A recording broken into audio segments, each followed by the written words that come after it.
what do you think is key for people to implement to create harmony and balance within that relationship? I think it's really key to ritualize love in general. I think we forget that a lot of our life is ritualized. You know, the way we go about greeting people, you know, like you can tell where someone's from by the way you greet. So definitely here in the United States, somebody sticks out their hand for a handshake, you're like, ah, I know, United States, right? There are so many things that we do that we don't realize we have the gestures or the sayings for. And I remember it was Elder Maladoma who really gave me that lesson in an embodied way about ritual, like the difference between ceremony, just doing something and not inviting spirit in, versus doing something and having the invitation for what's the unknown or the spiritual element. So I think in a relationship, you have to ritualize your greetings. You have to ritualize resolving conflict. Um, you definitely need to ritualize sex because we sometimes are doing things that are very sacred, like greeting each other and departing from each other or having sex, and we have lost the ritual element or the spirit element being put back in. So we're kind of mechanical and disconnected, and we forget that this is one of the highest forms of communication is actually to engage in sex and to have, you know, invite new energy, as Sambofu Some used to say, welcoming spirit home. You have new babies, new souls coming to the planet through this act, but it's often unconscious for us.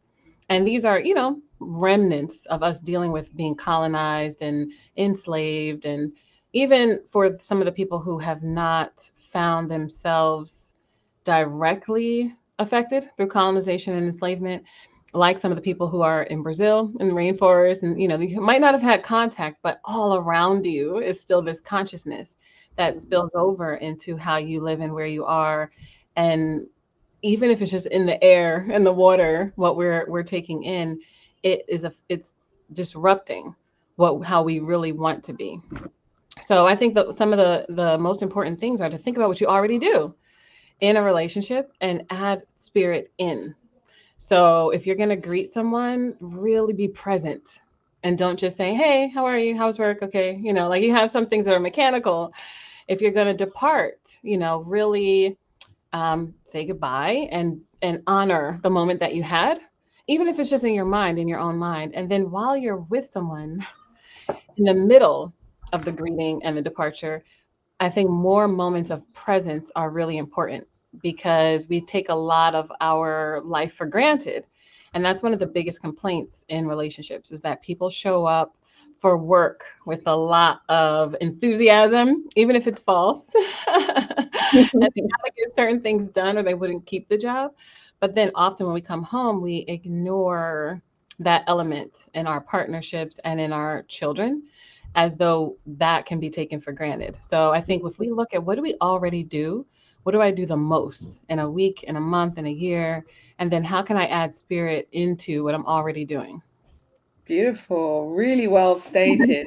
And I mean, what you said is 100% perfect. Is that we have to acknowledge that our lives are the balance of physical and spiritual, and our work routines are ritualized, and we ritualize all these other things that we do, but then we don't think to take ritual into our personal relationships, our intimate sexual relationships. So I love the way you broke that down in terms of really making that a priority in our lives so we can start putting our energy into what we want to manifest for ourselves and our relationships and to create that balance.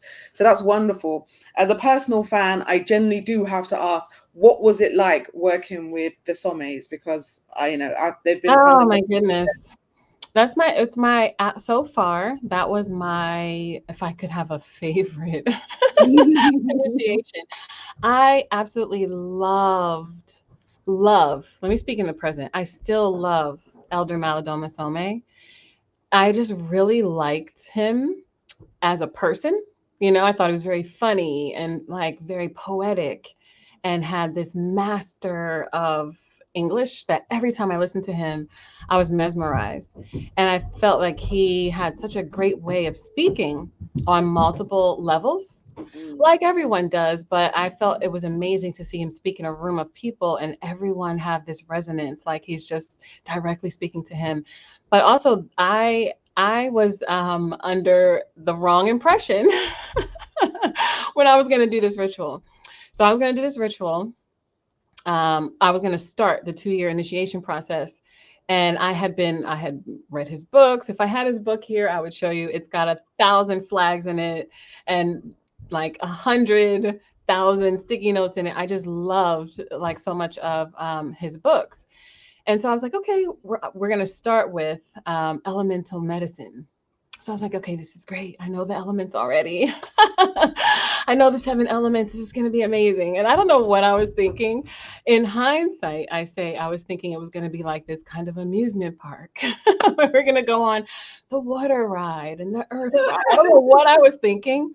I was like, okay, I know obviously it's going to be an intensive and we're going to go through the elements.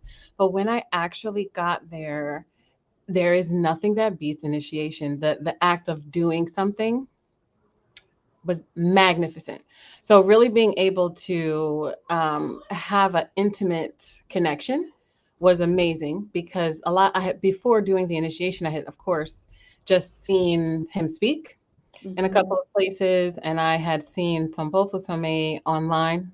Montsho was the first person. He bought the Spirit of Intimacy for me when we first got married and were even deciding if we should stay married. He was like, "You should read this book." So I have been familiar with their writings, and then of course, luckily, we have things like YouTube. I got to see things that I wasn't in attendance for live, but really having that experience and sharing the experience even with other initiates is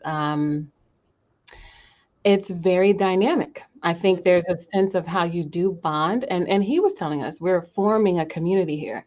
It's temporary in a way, and it's like a crash course in community because we're just meeting each other for the first time, but going through things together and having challenges together and processing together, it does bond you in a way where I still keep in touch with some of the people from the initiation.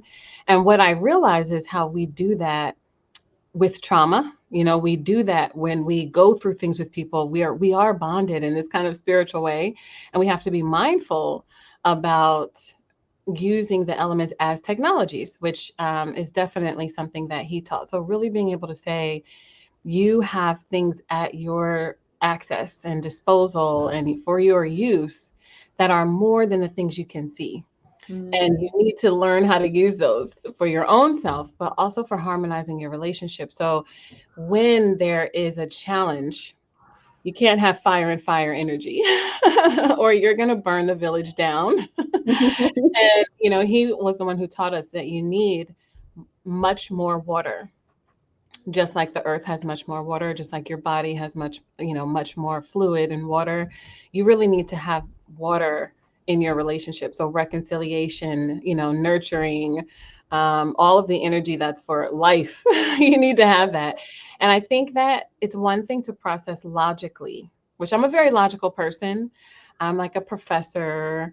I'm an older child. I'm the oldest. So I'm very, you know, Yeah. what needs to get done. But I that you can do that too much. And that was where I really learned that being too mental is a challenge. Being too physical is a challenge. Being too emotional is a challenge. You need to have that triad be in harmony where you can move from mentalism to emotional, you know, well-being to manifesting in the physical world. And I also learned the same thing happens with the elements. So if you're too airy, you do need someone to ground you. But in relationships, we often do that harshly. So if someone has an idea, we're like, that's never going to get done, or it's going to cost too much money, or no one's going to be, you kind of ground the person too fast instead of meeting them in their airiness and then seeing what does it actually need? What do they need? Or what does the conversation need? Or what does the relationship need? Not just what is your need, which is sometimes our own fear when someone's being too watery and emotional, we want to Mm. ground them because we're afraid. If they're being too airy, and this happens a lot with children, we want to ground them because we want them to be safe and we don't want their feelings to be hurt. And I really learned that the elements are practical. Our first activity was to be buried in the earth, and we had to Mm. dig up our own spaces and work with a group. And when I was really in the earth, again, I had visions and expectations of what was going to happen. But what actually happens teaches you at a whole nother level. And also seeing and sharing someone else's experience of that teaches you at another level. So it was definitely a stretch to do an activity with strangers. It was a Mm. stretch to go. We went to another state to do the work with elder malodoma. So it was a stretch to be out of your own environment. And so it was a lot that left an impression on me that I'm so grateful that I had the opportunity to really do that in person and process in that way. Yeah, that's a phenomenal experience. And obviously, to have such two wonderful teachers and to be present and absorb that knowledge.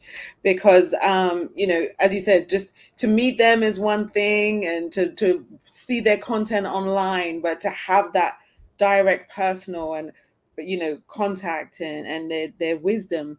But what you said about the elements and learning to kind of harmonize those elements, that really resonated with me. So I love that teaching. That's a very, very profound teaching.